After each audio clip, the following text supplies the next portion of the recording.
so funny. So your phone works in here and mine doesn't. I have Wi-Fi calling. That's Wi-Fi works. Gotcha. What is it? It's Oh, it's hanging up. oh, okay. Yeah. Like you know off the top of your head. Yeah. Such a stupid question came out of my mouth. 732. Right, exactly. It's like, no, I have it memorized. Sure you do. What color are you getting, Peter? What color are you getting there? 4400. Thank you. I know, it's like a Saturday class. And this new stage just chewed up some room.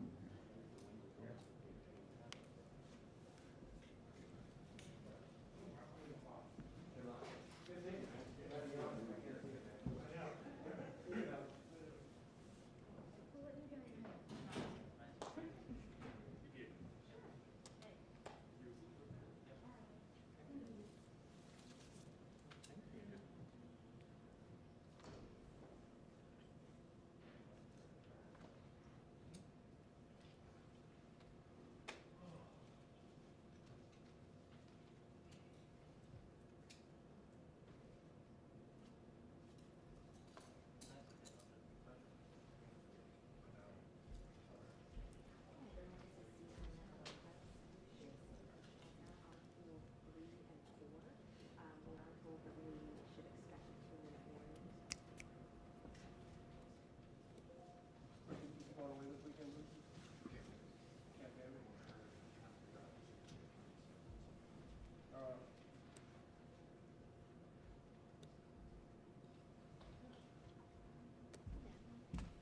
no, I thought she went out the door. She's probably outside.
You get your supplemental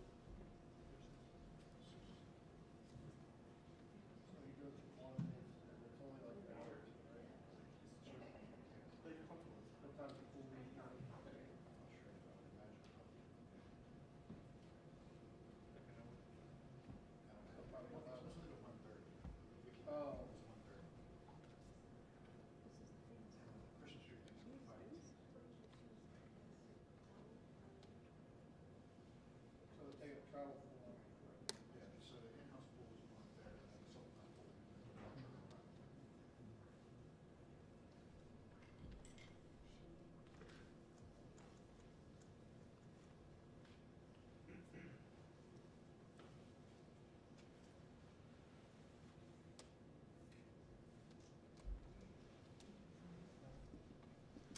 Hey Jake, Yeah. give me a quick shot of time real quick.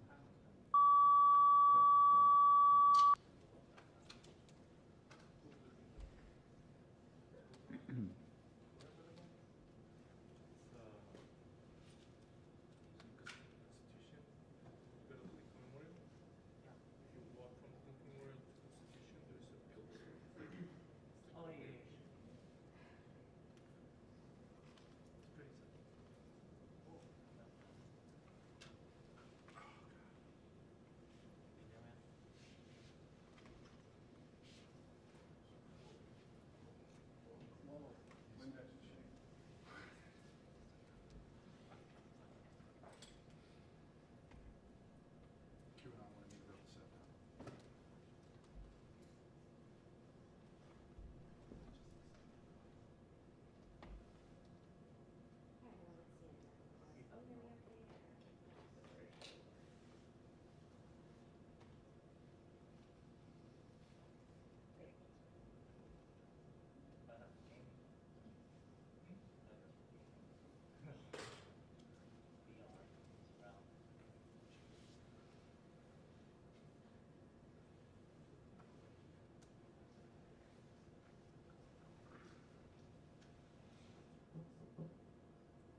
that goodbye, thank you from Chris Coleman? No? What? Yeah, there was one.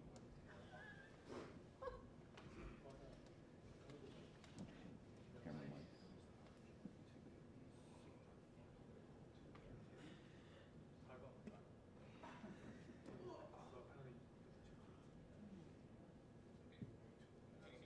Yeah, who's this?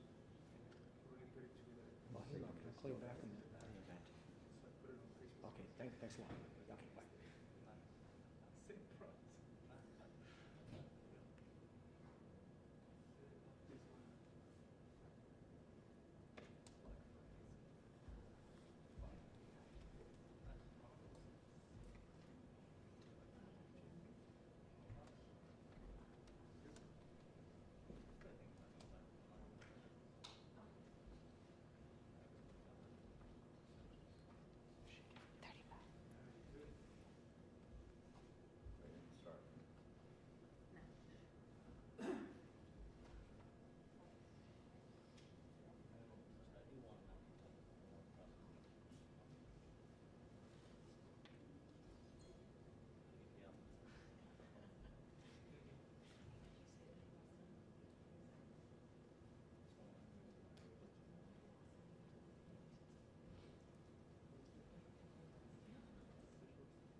walking across.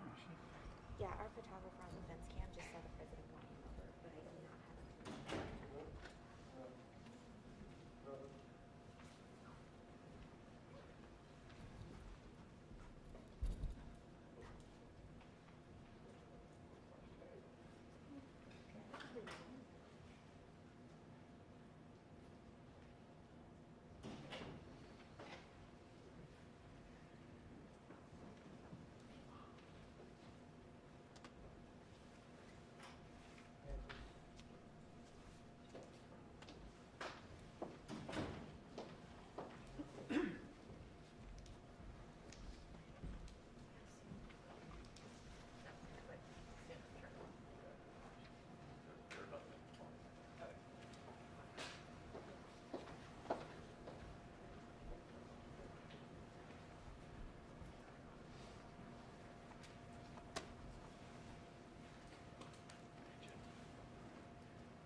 Sorry to keep you waiting. Good afternoon. It's wonderful to see the holiday decorations here in the White House. Tomorrow I'm going to light the National Christmas Tree to help kick off the holiday season. Whatever you celebrate, we're looking ahead to a brighter and happier December with an economy markedly stronger than it was last year. It's been a tough couple of years, but we've made incredible progress. And today, I'd like to speak about some of the steps we're taking to address challenges in the economy and how those actions are already starting to pay off for American families. First, however, I want to quickly reiterate what I spoke about on Monday concerning Omicron, the variant, and the steps we're taking to combat it. As I said, this new variant is a cause for concern, but not a cause for panic. We have the best vaccines in the world, the best medicines, the best scientists. We're learning more every single day, and we'll fight this variant with science and speed, not chaos and confusion. So let me repeat what the doctors and scientists have affirmed. The best protection against Omicron is getting a booster shot. Right now, about 135 million Americans are eligible for a booster, but only about 40 million have gotten one thus far. If you're over 18 years of age, you got vaccinated before June 1, go get your booster shot today.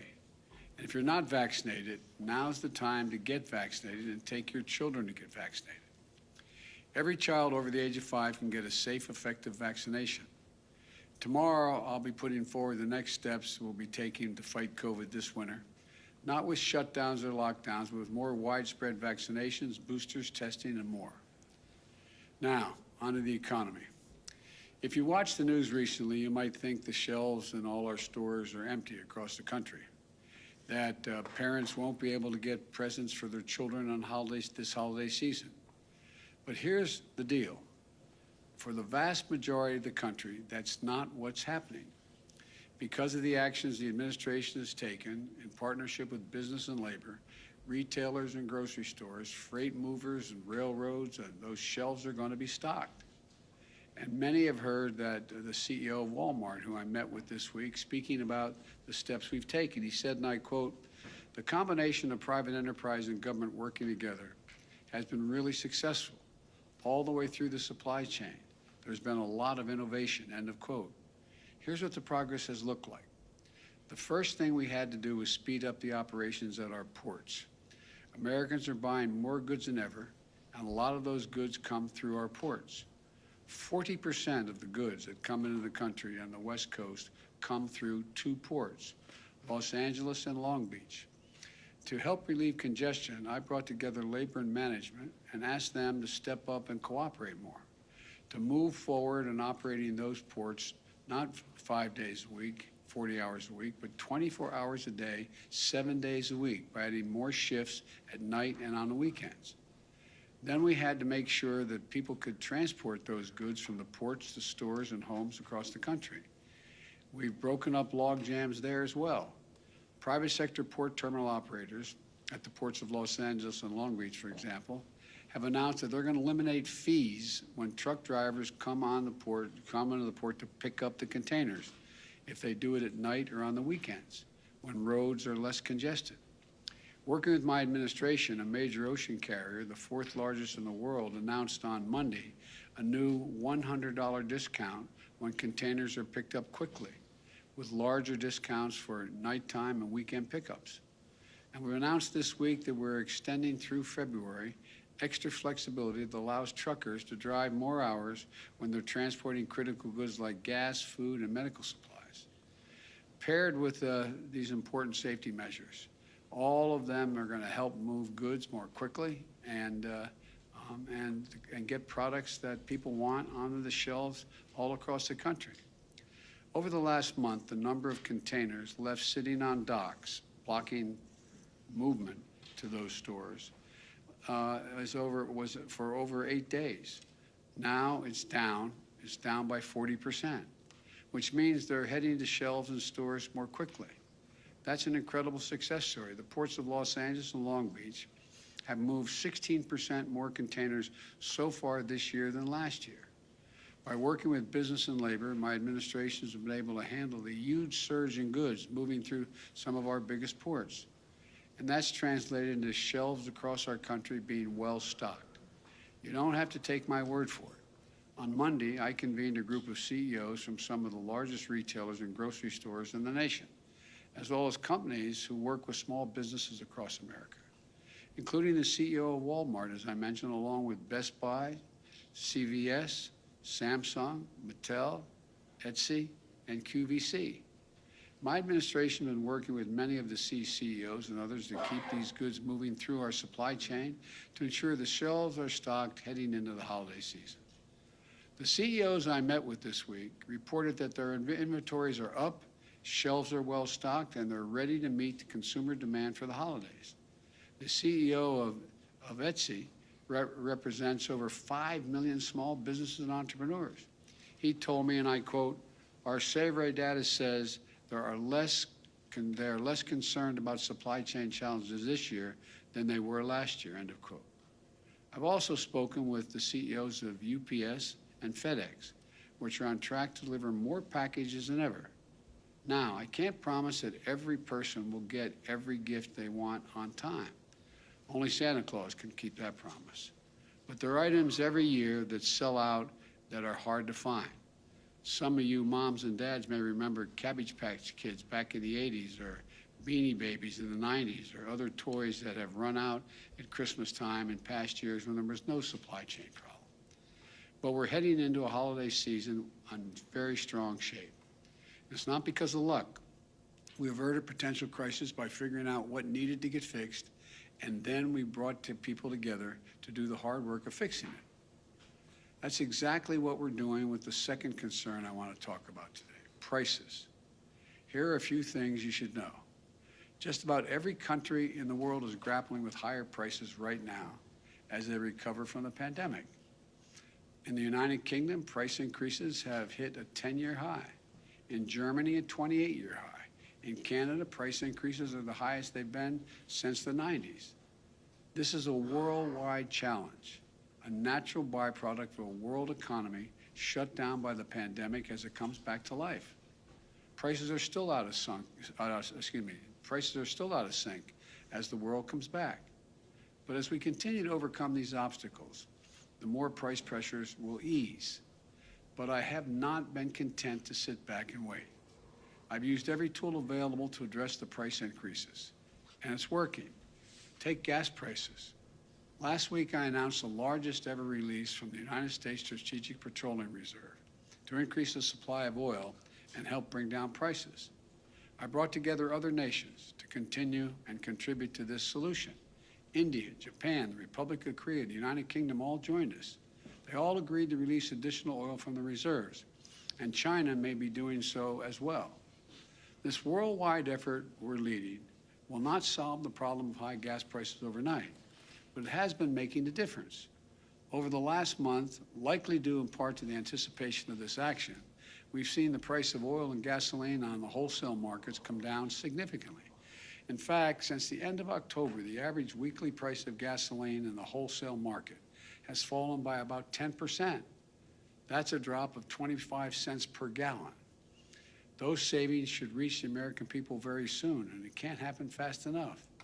And I've asked the Federal Trade Commission to consider whether potentially illegal and anti-competitive behavior in the oil and gas industry is causing higher prices to be maintained for consumers when the overall cost of oil is down. We can also ensure that American people are paying a fair price for gas. So let's take a step back and take stock of where our economy is. Wages are up. Thanks to the American Rescue Plan, we've delivered significant tax cuts for families raising kids. Tax cuts and rising wages for middle-class families mean the Americans on average have about $100 more in their pockets every month than they did last year. About $350 more each month than they did before the pandemic, even after accounting for inflation. Let me repeat that. Even after accounting for rising prices, the typical American family has more money in their pockets than they did last year or the year before that. In fact, we're the only leading economy in the world where household income and the economy as a whole are stronger than they were before the pandemic. You know, there are other signs of strength too. The number of small businesses up by 30% compared to before the pandemic. Thanks to the American Rescue Plan, we've cut child poverty in America by more than 40%. Think about that. Millions of children who spent last Christmas in poverty will not bear that burden this holiday season. And the Treasury Secretary, Janet Yellen, described it yesterday that it is, quote, a profound economic and moral victory for our country, end of quote. Since I took office, we've had a record job creation, 5.6 million new jobs since January 20th of this year. The unemployment rate has fallen to 4.6%. We're seeing more new small businesses, higher wages, and more disposable income. Fewer children in poverty, fewer people getting unemployment checks.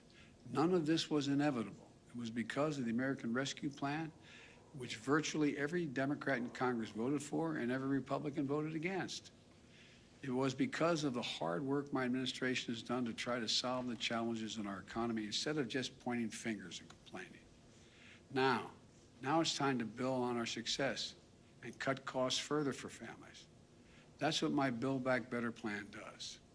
It will lower out-of-pocket costs for child care, elder care, housing, college, health care, and prescription drugs. These are the biggest costs that most families face. In fact, a new independent analysis released today showed that my Build Back Better plan would mean $7,400 in tax cuts and savings for the typical family with the typical family of 4 with 2 kids. 17 Nobel laureate winners in the Nobel economic winners have written a letter affirming that this bill will reduce inflationary pressure in the economy. 2 of the leading rating agencies in Wall Street confirmed this month that my plan will not add to inflationary pressures. In fact, they will, quote, take the edge off of inflation. Now my Republican friends are talking a lot about prices, but they're lined up against my Build Back Better plan, which would go right at the problem for rising costs for families. Why is that? I don't want to speculate on anyone's motive, but it's always easier to complain about a problem than to try to fix it. One Republican senator even said that rising prices were, quote, a gold mine, end of quote, for Republicans politically. Imagine rooting for a higher cost for American families just to score a few political points. The fact is, the Build Back Better plan is fiscally responsible. It's the first major piece of legislation in more than a decade that is not only fully paid for, but will generate more than $100 billion in deficit reduction. It fully covers the cost of its investments by making the largest corporations and the richest Americans pay a little more in taxes. Think about that, as that's a trade-off worth making, in my view. Having those who have done very well pay their fair share in order to provide a little breathing room for millions of American families. But my critics don't seem to agree. They have a lot of speeches about high prices, supply chain, and other challenges we're facing, but they don't offer any answers. So they're just doing the no vote. That's their plan, vote no. But what does that mean? What does a no vote mean on this bill? Not on cable news, not on Fox, not in the real world, in your life, around your kitchen table. Well, here's what it's going to mean. It means for millions of American families, this bill, the bills you're paying right now for daycare could be substantially lowered, capped at 7% of your income. But Republicans said no, pay more. It means the bills you're paying right now to take care of your elderly parent could have been lower, a lot lower. But Republicans said, no, don't vote for this bill, pay more. It means the cost of your prescription drugs could have been lower, a lot lower. Republicans think that those 200,000 children, for example, who need regular doses of insulin should continue to pay as much as $1,000 a month instead of $35 a month. Think of that. Not only affects the health of the child and the family, but imagine you're being a parent and not being able to afford $1,000 a month. Not only risks the health of your child, but it robs you of your dignity. The list goes on, but the point's the same. What I propose is a way to lower some of the most difficult costs families have to pay every month by asking big corporations, 40 of the Fortune 500 companies paid 0 in taxes, making $40 billion in the process. And the wealthiest Americans pay their fair share in taxes. Look, remember, we're in a situation, as far as Republicans are concerned, they'd rather the bills at your kitchen table be higher so the tax bills of corporate conference rooms and big mansions can be lower. In this case, let me tell you something. Nothing will be more expensive for American families than a no vote on the Build Back Better plan. I believe we simply can't afford to do nothing and wait and see what happens. In the moments we face today, that just isn't a responsible course. We live in uncertain times. Families are anxious about COVID, the economy, the cost of living. And the way to relieve that anxiety is with consistent, determined, focused action. I started my presidency with the American Rescue Plan. Now that law is carrying our nation forward on vaccinations, boosters, keeping our schools open, and so much more. I designed it as a year-long plan because I knew we'd have a lot of obstacles to overcome. Next, we passed the bipartisan infrastructure law because a lot of our infrastructure is crumbling. We have to prepare ourselves to compete and win the 21st century global economy. For most of the 20th century, we led the world by a significant margin because we invested in ourselves, not only in our roads and highways and bridges, but in our people and our families. We built the interstate highway system. We invested to win the space race. We were among the first to provide access to free education beginning back in the late 1800s. These decisions to invest in our country and our families were a major reason why we were able to lead the world for much of the last century. But somewhere along the way, we stopped investing in ourselves. America is still the largest economy in the world. We still have the most productive workers and the most innovative minds in the world. But we've risked losing our edge as a nation. Our infrastructure used to be the best in the world. Today, according to the World Economic Forum, we rank 13th. And we have to invest in our greatest asset as well, our people. For example, we used to lead the world in educational achievement. Now the Organization for Economic Cooperation and Development ranks America 35 out of 37 major countries when it comes to investing in early childhood education and care. We can't be competitive in the 21st century global economy if we continue to slide. One of the reasons I believe so firmly in this is because I know what this country can be. We've always been a nation of possibilities. We didn't become this nation, we know, by dreaming small. Throughout our history, we've emerged from crisis by investing in ourselves. During and after the Civil War, we built the Transcontinental Railroad, uniting America. During the Cold War, we built the interstate highway system, transforming the way Americans are able to live their lives. And now we'll build the economy for the 21st century. I truly believe that 50 years from now, when historians look back on this moment, they're going to say this was the beginning of the moment when America won the competition for the 21st century. I think that's what we're going to see happen, God willing. May God bless you all, and may God protect our troops. Thank you very much. What's your level of concern that the new variant will end up exacerbating the very issues on supply chains your team has been working on the last several months? Well, look, you know me, I'm an optimist. What we have seen so far does not guarantee that's the outcome. As a matter of fact, we're going to know in the next several weeks that just not only how transmissible the disease is, but how extensive it is, how dangerous it is, and what damage it does, and most importantly, whether the vaccines we have are capable of dealing with this virus, particularly if the boosters we're trying to get everyone to get.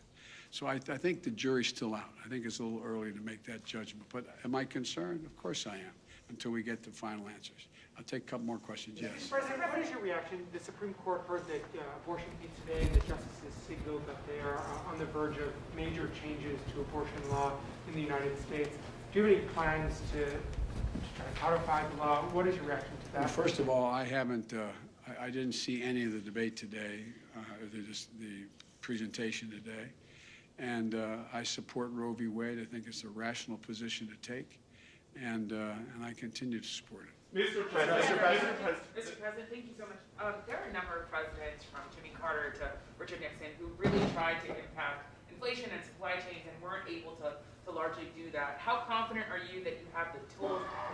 power to do something about supply chains and help Americans find some relief?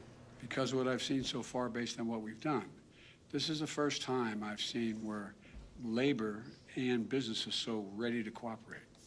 Because they didn't go through a period of over 2 years almost, of the impacts of a terrible virus that has caused real damage to the world economy. So I think people are in a different state of mind than they may have been during the Carter years as well as the Nixon years. It's just a different world. Mr. President, quick question on testing requirements. Mark Meadows has written a book revealing that President Trump tested positive for COVID 3 days before your first debate. Do you think the former president put you at risk? I don't think about the former president. Mr. Thank you. President, whatever happened to your promise to shut down Were the you aware virus? that he tested positive? Sir, what testing requirements are you going to implement?